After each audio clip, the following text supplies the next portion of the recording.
Lucy John Bosco Kifaru is a passionate diabetes advocate, journalist, radio presenter, and community health educator based right here in Tanzania. She has lived with type 1 diabetes for over 3 decades. She writes for Mwana, a non-cheap newspaper, hosts the radio segment Shuga na Lucy, and leads a community initiative using visual art to reduce stigma and improve diabetes awareness in rural communities. She is a voice of Pen Plus.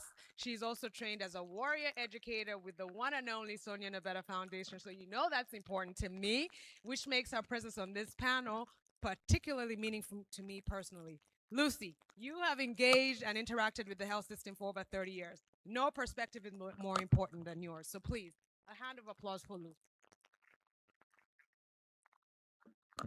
Thank you so much. I'm so happy to be here. I don't know if it's still morning. It's noon. Good, good afternoon, everyone. Greetings. Assalamu alaikum. Shalom. As she said, I'm Lucy John Bosco, a journalist, but an qualified diabetes educator. Thanks to Sonia Nabeta, I'm a founder of Diabetes Consciousness for Community, and I'm a member of Pen Plus Tanzania. But I'm also a mother, and this is so important for everyone to know. Just to kill the myth of having diabetes, you can't be a mother. And that's my sister yesterday. I forget to say that she's also a mother.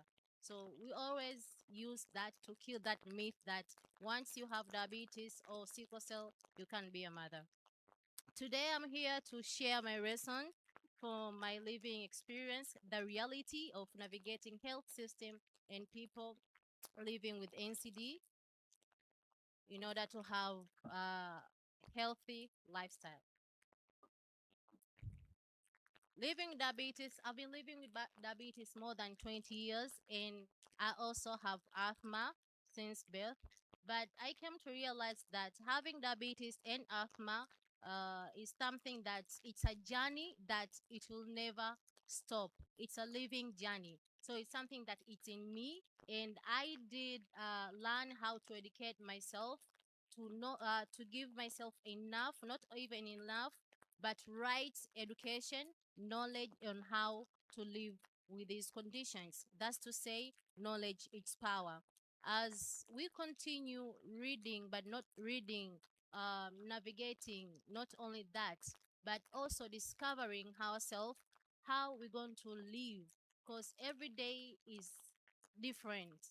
Today can be tomorrow, and tomorrow can be like yesterday. We always experiencing new challenges. So for me, it's always a case study of my own life, and also self-awareness in order even before the self-management. And I always say this when I teach other warriors: we know about diabetes, but we don't know how to live with diabetes. Those are two different things. We have to know how to live with diabetes. My diabetes, how my diabetes react or behave is different from another type 1 warrior. So we have to accept it.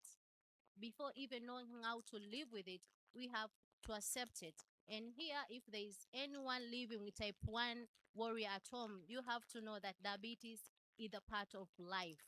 And it won't, or that is not something that can describe ourselves. We're not supposed to use, it's like, I'm diabetes as something that can describe us or explain us. Next slide, please.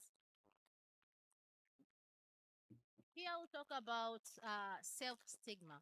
We always talk about diabetes stigma, but for me, I always specific talking about the self-stigma. We always have that self-stigma within ourselves. We always questioning ourselves. I'm diabetic.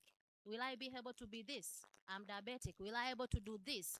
I've been like studying in Uganda from S1 to university with diabetes. That shows that I can be more than that. Fine, diabetes is part of me, but we need to stop questioning ourselves. But also, um, having a right education, information, reduce that fear and misconceptions. We know Africans, we have a lot of myth.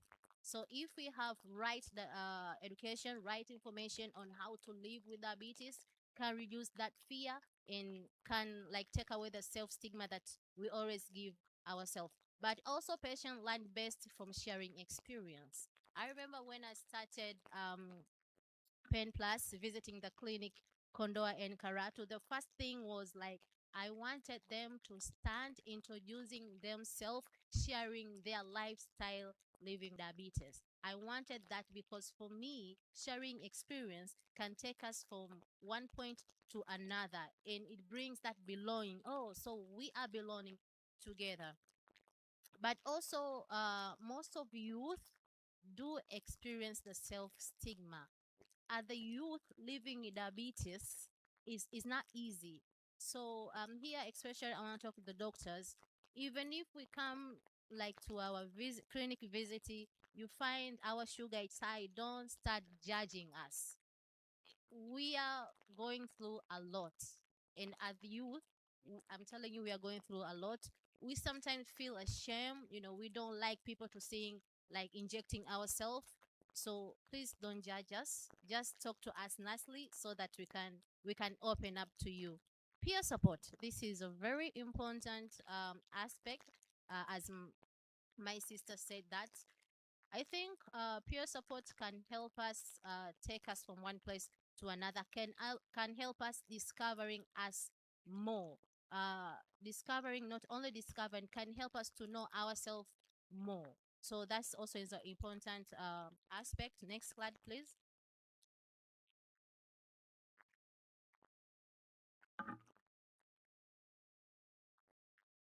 Now, with my own experience, when I was young, um, I remember today I still going on the program whereby you receive free insulin, medical, as in diabetes supply for free. But when you reach a certain age, you transfer.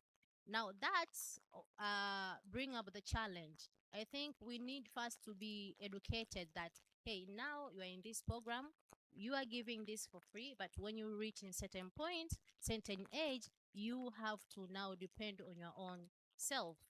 You have to have health insurance, or if not, you just have to find a way so that you can get this medication. But that's also it's a struggle to many youth. Not every youth can provide for themselves diabetes supply and insulin, and also family. Thanks to Pen Plus, I'm seeing it that they do provide diabetes supply in Kondoa and Karatu, and that's real help to overcome these challenges because most of people sometimes to tend to not able to access medication and diabetes supply because of now they're out of that program. They don't know where to start right now. Next slide, please. Affordable medication and supply, accurate information, counseling, and emotional parts, but respectful and patient-centered care. This is very, very important. I did talk about the medicine and supply, but accurate information.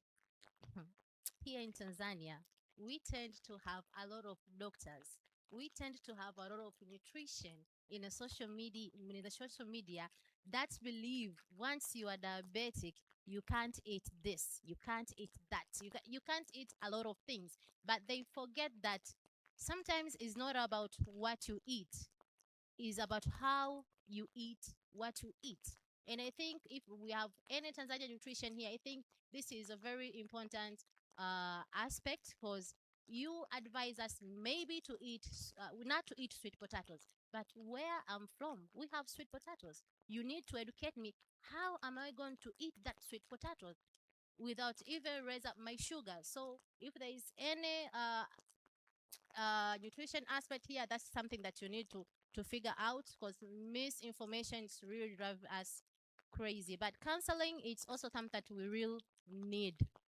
We need counseling because diabetes will mess up our mental health. As I said, it's very a lot to live with diabetes, but also respective care. That is also something that important. I've said that we need.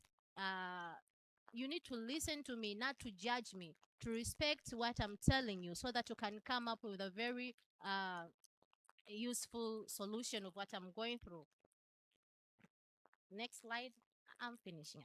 I'm- I think that is a last my last slide, but it's all about the peer support, patient-centered care, but also the importance of Pen Plus, how the Pen Plus really bring about the changes in youth's life, especially in Kondoa and Karatu. The peer support is very important, and I believe good NCD care combine clinical service and education, counseling, and peer support can bring about very free, but not even free. I think comfortable environment to us who are living with diabetes. Now, my closing message, please. Next slide. good good NCDK is not about medication. Sometimes it's about knowledge, support, dignity, and partnership. When I say partnership, you need to use us, in every kind of aspect, in policy making, decision making, because by the end of the day, we know what we need. We know what we need, and we can bring about very maybe useful arguments when you're making these policies. And last, I want to thank me for allowing myself to use my life as a center of a case study, to use myself as a research. I want to say to thank God that was supposed to be the first one, who making sure that I'm living this life, giving me the strength to live this life. Uh, I'd like to thank Nabeta for trusting me. Before Pen Plus, you are the one who like using me in Tanzania to gather some information. So I really do appreciate it, and the training you gave me, I'm using it with my local community. So thank you so much. I want to thank you, my daughter. My daughter, she's there. She's not diabetic, but most of people like will ask me, you are diabetic. Is your daughter also diabetic? No, she not having diabetes, but she knows a lot about diabetes. She knows when I'm high, she knows when I'm low, and she knows what to do to make sure her mother is okay. Thank you.